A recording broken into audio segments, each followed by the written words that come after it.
As boas obras, o estilo de vida, a conduta dos cristãos podem levar outros a glorificar a Deus.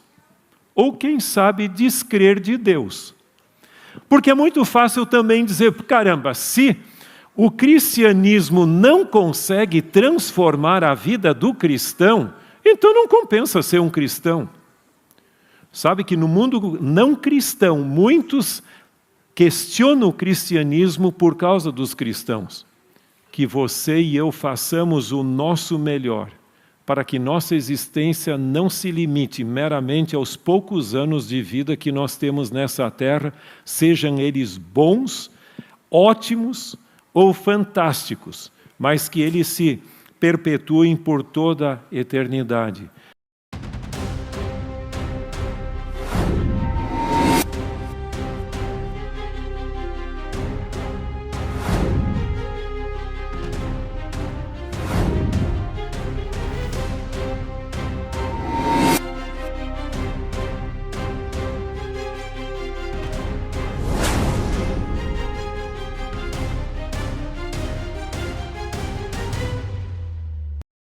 As boas obras, o estilo de vida, a conduta dos cristãos podem levar outros a glorificar a Deus.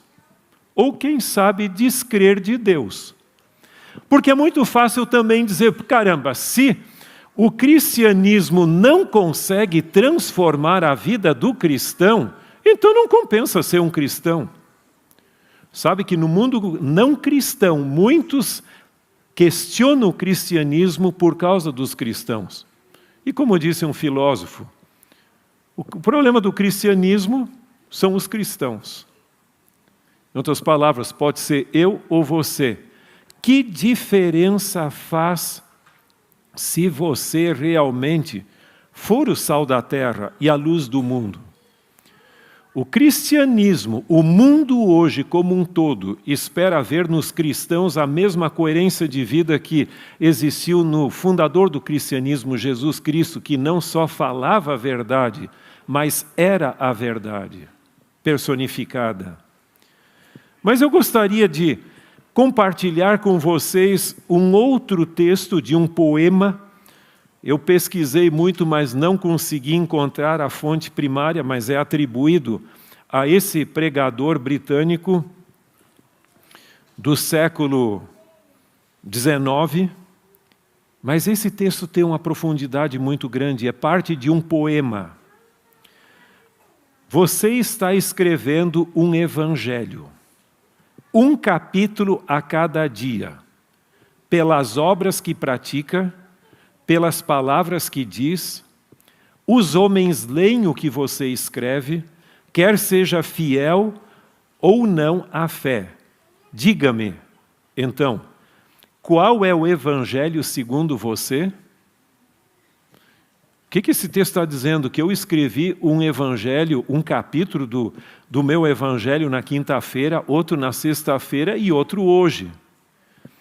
E se as pessoas lessem esse meu evangelho, que perfil ele teria? Seria ele digno de confiança? E eu lhe perguntaria mais, que impressão do cristianismo e do adventismo têm aqueles que convivem com você? E mais, qual o seu testemunho diante dos anjos e das hostes celestiais? Bom, vamos refletir um pouquinho também sobre o testemunho dos anjos, ou testemunho aos anjos, melhor dito. Como eu já mencionei em 1 Coríntios 4:9, essa expressão dos anjos significa dar uma dimensão cósmica ao nosso testemunho. Você, em outras palavras, é mais importante e mais influente do que você reconhece. E nesse sentido, nós temos uma declaração muito interessante de Ellen White. Nos testemunhos para a igreja, ela diz: o mundo é um teatro, e os seus habitantes são os atores, que estão se preparando para desempenhar sua parte no último grande drama. Sabe, depois, quando eu estava refletindo sobre esse texto, eu disse, mas caramba, como é que eu neguei para aquela atendente da loja que eu não sou um ator? Eu podia ter aproveitado a oportunidade, ela me pegou de surpresa, eu podia ter aproveitado a oportunidade de dar um micro estudo bíblico para ela sobre esse assunto. Mas tenha em mente, você é um ator e eu também. Talvez não nos palcos lá de Beverly Hills, de Hollywood ou de outro lugar por aí afora, mas dentro do grande conflito entre o bem e o mal. E há algumas citações, não quero cansar a vocês com a leitura, mas eu creio que há algumas citações que compensam ser levadas em consideração em nossa reflexão de hoje. E uma delas é esta, que eu creio que é muito importante. Veja o que a senhora White diz. Todo o universo está observando com inexprimível interesse para ver a obra de encerramento do grande conflito entre Cristo e Satanás. Num tempo como este, justamente quando a grande obra de julgamento dos vivos está para começar, deveríamos permitir que ambições não santificadas tomem posse do coração? O que pode haver de mais valioso para nós agora, excetuando-se ser encontrado leal ao nosso Deus do céu? Nós vivemos em uma época onde aquela geração do amor ao trabalho desapareceu e que foi substituída pela geração do amor ao lazer. E muitos de nós dão a impressão que vivem a vida pela vida, como se a existência e o prazer fosse tudo que conta na vida. Você não está aproveitando a vida. O que significa aproveitar a vida? Para algumas pessoas, aproveitar a vida é só trabalhar. E para outras, aproveitar a vida é não trabalhar. É simplesmente usufruir da vida. Lembre-se de uma coisa, você tem que ter um propósito na sua existência. Você não pode simplesmente viver a vida pela vida. E a grande pergunta que surgiria é: em que sentido o mundo é melhor pela sua passagem por esse mundo? Ou você é simplesmente um parasita da existência humana? Eu lembro que alguns até diziam o seguinte: só serve para viver quem vive para servir. Tenha em mente que nós estamos nesse mundo para representar a Deus e para fazer uma diferença. Você pode ter um campo de atuação muito restrito, outros têm um campo bem maior, não importa. A senhora White tem uma declaração no Desejar Todas as Nações que a mim me impressiona muito. Ela diz que Jesus fazia o trabalho de Deus tanto quanto ele trabalhava no banco de carpinteiro do que quando ele pregava para as multidões na Galileia. O que faz a diferença é a motivação e o espírito com que você trabalha. Lógico, muitos estudantes me pediam conselhos sobre o que seguir na carreira e tal, e a Mardi principalmente, que se especializou em orientação da carreira. Eu sempre dizia, qual é a função na qual você pode ser mais útil? Não só para os seres humanos, mas para a construção do reino de Deus. Independente de onde você estiver, lá você pode testemunhar de Deus. E isso faz toda a diferença.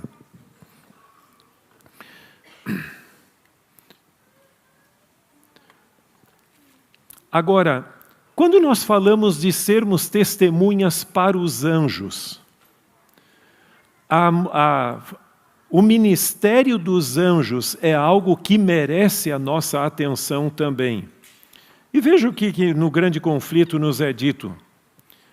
Assim como os traços da fisionomia são reproduzidos com precisão falível, sob a polida chapa fotográfica. Isso é a linguagem daquela época, como se tirava a fotografia. Hoje você tem outros recursos, mas tão precisa quanto for a melhor fotografia do seu iPhone 17, sei lá o que, ou de algum outro recurso que você tem, é como os registros celestiais são mantidos. Todavia, com pouca solicitude é experimentada com referência àquele registro que deve ser posto sob o olhar dos seres celestiais. Se pudesse correr o véu para separar o mundo visível do invisível, e os filhos dos homens contemplassem um anjo registrando toda a palavra e ação, que eles deverão novamente encontrar no juízo, quantas palavras que diariamente se proferem ficariam sem ser faladas? E quantas ações sem serem praticadas? Isso é muito significativo na nossa vida. Agora, nesse sentido, há um capítulo da Bíblia que eu creio que mereceria a sua reflexão. E de vez em quando a gente recita alguns textos em casa, só nós em casa, Marli e eu, ela gosta desse capítulo tremendamente.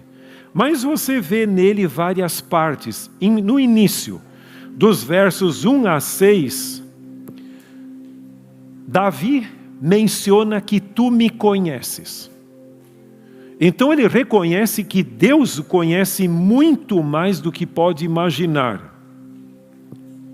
Depois do verso 7 a 12, o salmista o Davi, chega e diz assim: para onde me ausentarei do teu espírito? Se vou me esconder lá no meu quarto, você está lá. Se vou me esconder atrás da porta, você também está lá. Lógico que estou usando uma outra linguagem, mas onde quer que você está lá. Não há como me esconder. E Davi reconhece que ele mesmo não se conhecia o suficiente. Ele chega ao ponto de dizer assim: sonda-me, isso é a partir do verso 23, sonda-me, ó Deus, e conhece o meu coração. Vê se há algum problema na minha vida que eu mesmo não consigo perceber, e guia-me pelo caminho da justiça. Não poderia essa ser a nossa oração hoje também? Senhor, quem sabe tem algum problema na minha vida, alguma coisa que precisa ser acertada, que eu mesmo não estou ciente disso, mas por favor me ajude. Não se esqueça que nós podemos muitas vezes estar iludidos conosco mesmo. Eu me impressiono muito com alguns textos bíblicos. Por exemplo, Moisés não sabia, quando ele desceu do monte, que o seu rosto resplandecia. Por sua vez, Sansão não sabia que já o Espírito do Senhor se tinha retirado dele. E não é exatamente isso que fala a mensagem à Laodiceia para o nosso período hoje? Rico sou e de nada tenho falta, mas você está necessitando de tudo praticamente. Então, não seria esse momento de nós orarmos a Deus como Davi? Tá bom, eu não consigo me avaliar da forma adequada, mas tu podes me sondar, podes me examinar e quem sabe encontrar aquilo que deve ser modificado.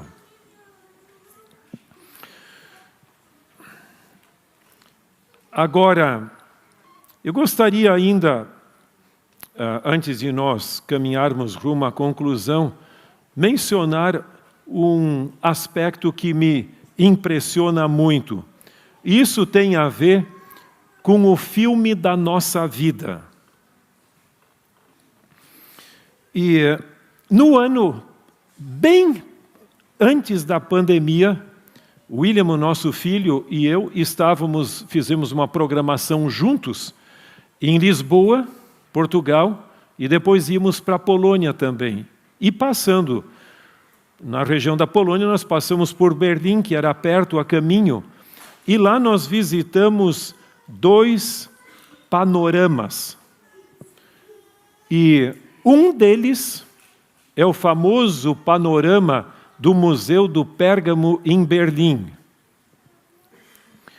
E nesse panorama você pode, que é 360 graus, é impressionante, você pode contemplar e viver a cena como se você estivesse em 3D ou 4D, sei lá, mas você pode dar a impressão que você está visitando a própria cidade do Pérgamo, na Ásia Menor.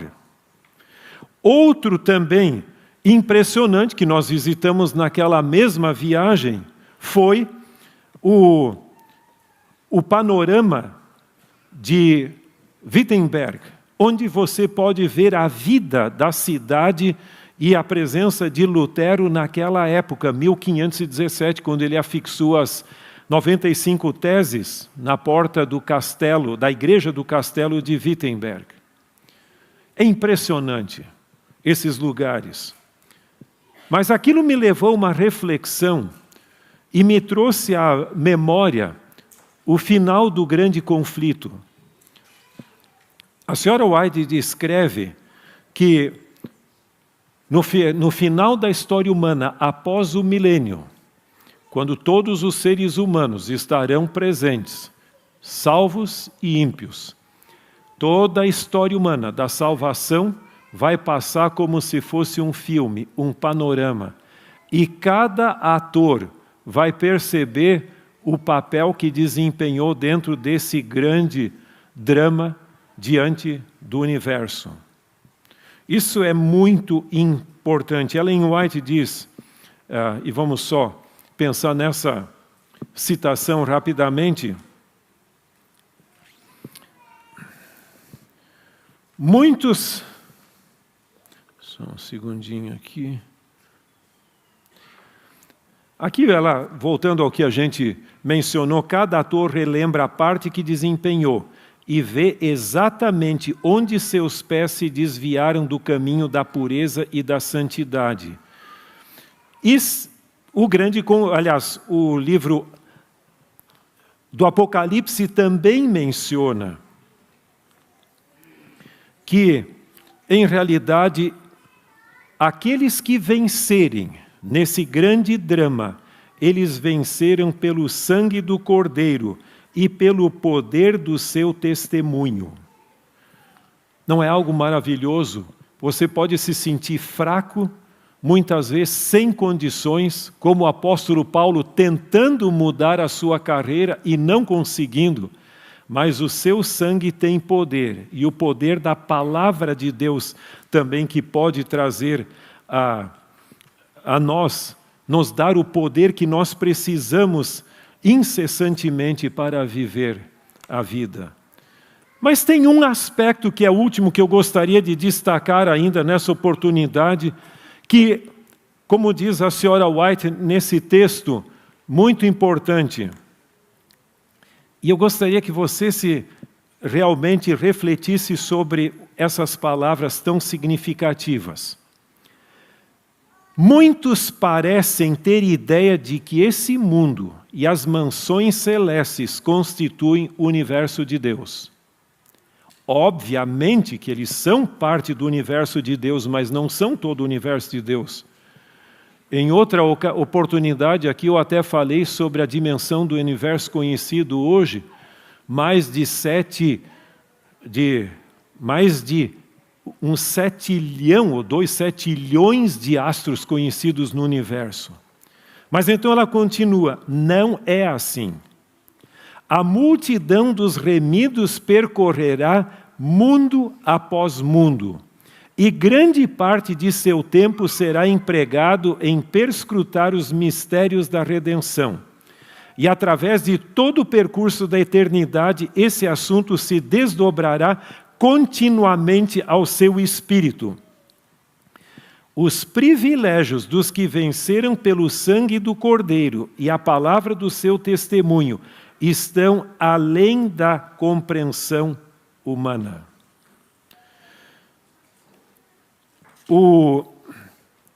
Nós tivemos algumas oportunidades de viajar juntos, de fazer alguns eventos. E alguns de vocês participaram até na nossa primeira excursão como igreja que a gente foi para Nova Inglaterra, os lugares históricos da Nova Inglaterra e de Nova York também.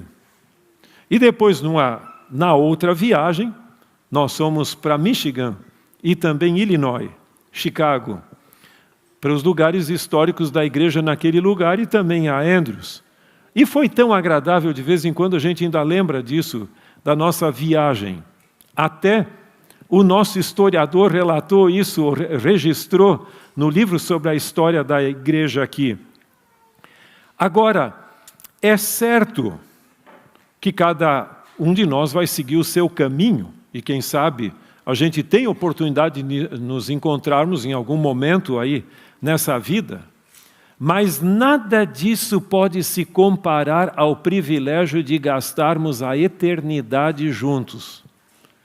Olha, nossos amigos da igreja, da antiga igreja BR1 lá na Terra, vamos fazer uma excursão juntos para tal e tal planeta, o mundo do universo. Você já imaginou gastar a eternidade dessa maneira?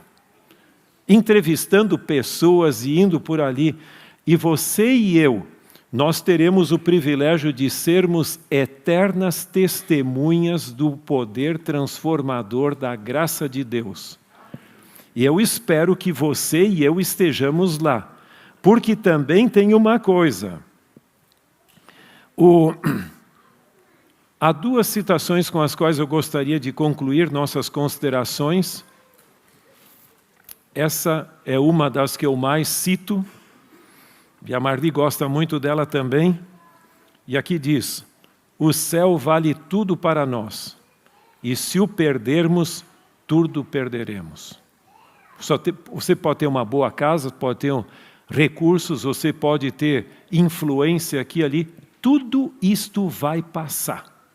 Vai chegar um dia onde você vai se defrontar consigo mesmo e dizer: e o que eu fiz da minha vida?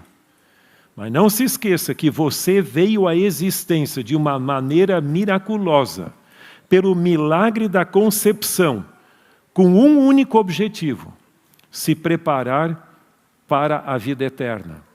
Se isso não for a sua prioridade, nem compensou ter nascido. Melhor seria nem ter nascido.